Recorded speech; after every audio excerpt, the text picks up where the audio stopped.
الله معكم أحبائي. آخر تطورات الحرب بين روسيا وأوكرانيا حتى مساء 20 من يونيو، تطورات كثيرة خاصة مع تقدم الجيش الروسي في اتجاه كوبيانسك وسيطرته على بلدتين.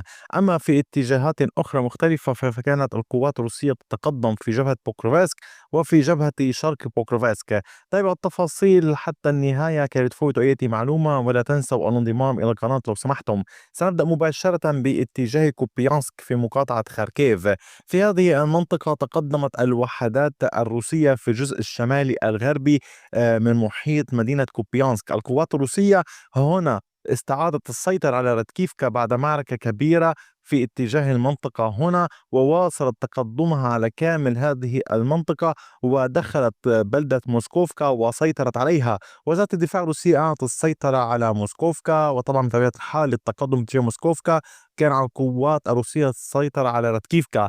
الآن المعركة كبيرة وقوية جدا. هذا التقدم الروسي كما تلاحظونه هو كان بعمق تقريبا نحو 2 كيلومتر ونصف، وعلى امتداد نحو 4 كيلومترات ونصف تقريبا. القوات الروسية بهذا التقدم إن كنتم تلاحظون هنا باتت أمام ضغط كبير، عليها مسؤولية كبيرة، وهي عملية ربما إما فرض طوق على المدينة من الجهة الغربية على كامل هذه المنطقة، وإما محاولة اقتحام مدينة كوبيانسك. هنا نحن نتحدث. وبالتالي القوات الروسية أمام مهمتين تحديدا. الأولى ممكن قول تأمين الإمداد بشكل مستمر إلى هذه الجبهة هنا، إلى هذه النقطة هنا، وطبعا لكي تتمكن القوات الروسية من الدخول والاقتحام باتجاه كوبيانسك. والأمر الثاني هي النجاح في الاقتحام، حيث القوات الأوكرانية أرسلت تعزيزات إلى هذه المنطقة وتحاول قدر الإمكان طبعا منع الجيش الروسي من الدخول. فدخول المدينة ليس بالأمر السهل، لكن في حال تمكنت القوات الروسية من الدخول سيكون إخراجها صعبا، خاصة نحن نتحدث عن حرب المدن. وبالتالي هذه تعتبر من صعوبات حرب المدن، أنه في حال دخل طرف إليها لن يستطيعوا إخراجه بسهولة إلا في حال تمكنوا من القبضة الكاملة أو من السيطرة الكاملة على المدينة. طبعا علينا انتظار إلى أين ستؤول الأمور، لكن في غضون كل ذلك دعوني أذكركم أن الجيش الروسي في وقت سابق كان يتحرك على طول الجبهة هنا، وهو اليوم يتحرك في اتجاه المنطقة هذا. وطبعا يحاول الجيش الروسي التحرك من سينكيفكا مجددا. وبالتالي كوبيانسك أمام معركة جادة، أمام معركة هامة.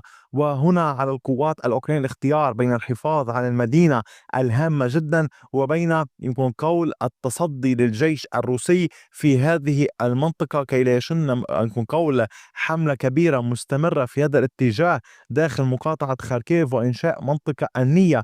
طبعا الروس وضعوا الأوكران أمام خيارات ليست بالسهلة، خاصة وأنه هذه الجبهة تتألف من عدة خطوط. الخط الأول فوفشانسك، الخط الثاني كوبيانسك، الخط الثالث من الحدود الروسية الأوكرانية، وطبعا الخط الرابع باتجاه خاركيف. والاحتياطات الموجودة هنا عليها أن تكفي كامل هذه الجبهات. لذلك يعني يضع الروس فوق ضغطا كبيرا على القوات الأوكرانية. أما فيما يتعلق بالجبهات الباقية فكانت القوات الروسية قد استطاعت السيطرة على المزيد في المنطقة. هنا نحن نتحدث عن تقدم روسي في جنوب أوريخوفي. تحاول القوات الروسية كما أشرنا تحديدا على الفرقة 90 السيطرة الكاملة على هذه المنطقة في محاولة طبعا لتتقدم بشكل سهل نحو مقاطعة دانيبرو بيتروفاسكا. وقد تقدمت وسيطرت على هذه المساحة باللون الزهري، بل عمق التقدم للوحدات الروسية هنا كحد أقصى كيلومتر ونصف، وعلى امتداد 2 كيلومتر سيطرت القوات الروسية هنا وتعمل على التقدم. طبعا أحبائي هناك سؤال بارز كثيرا، يعني كثيرون يتحدثون عن تباطؤ التقدم الروسي أو لماذا لا يهاجم الأوكران. علينا معرفة أن نقاط الاشتباك حاليا هي كبيرة وصعبة، وليست بالسهولة أن يتم التحرك. وبالتالي أيضا لمن كان سابقا موجودا في القناة باتوا يعلمون أن هناك تضاريس طبيعية تحكم حركة التحرك. هناك دفاعات وتحصينات أيضا تحكم طريقة التحرك وليس من السهول التحرك، خاصة مع وجود هذا الكم الهائل من المسيرات في الأجواء وكمية القذائف.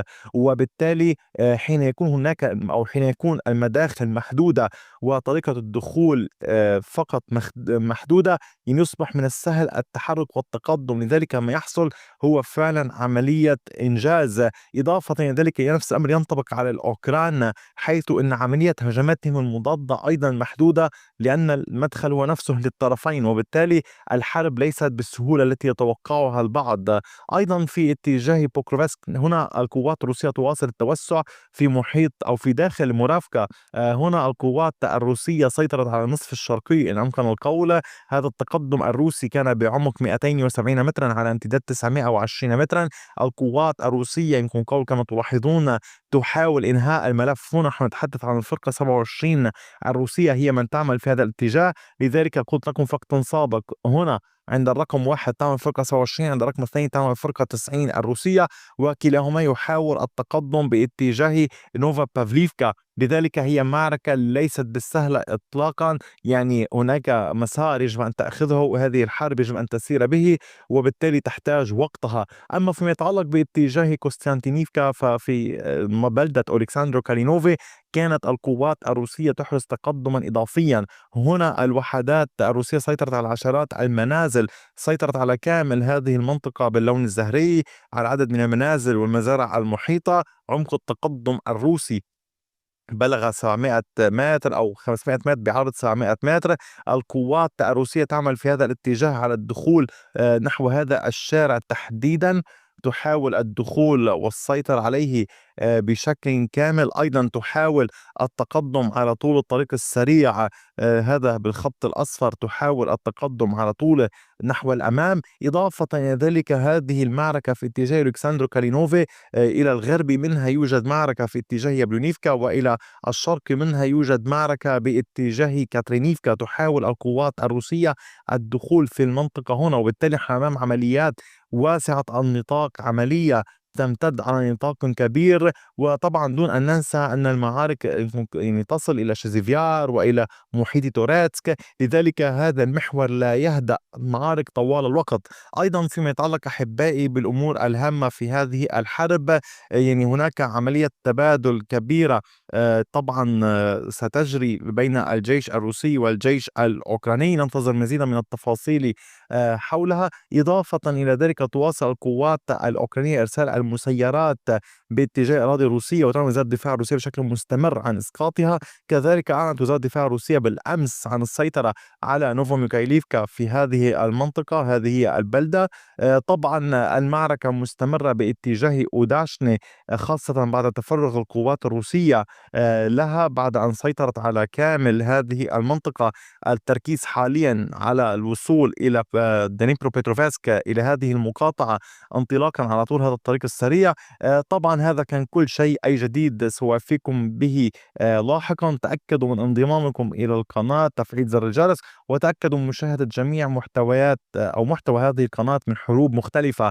أحبائي شكرا لكم دوما على كامل وقتكم وثقتكم ودعمكم، وإلى اللقاء بفيديو آخر.